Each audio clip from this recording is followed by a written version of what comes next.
Али Қазына мектеп гимназия номер 6 9 сынып оқушысы Абай Құнанбаев желсіз түнде жарық ай.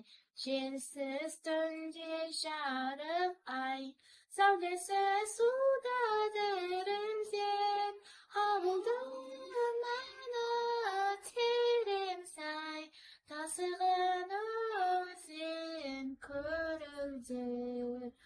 Қалың ағаш жапырағы сыбырласып өз-өзі, көрінбей жердің топырағы, құлпырған жасыл жер жүзі.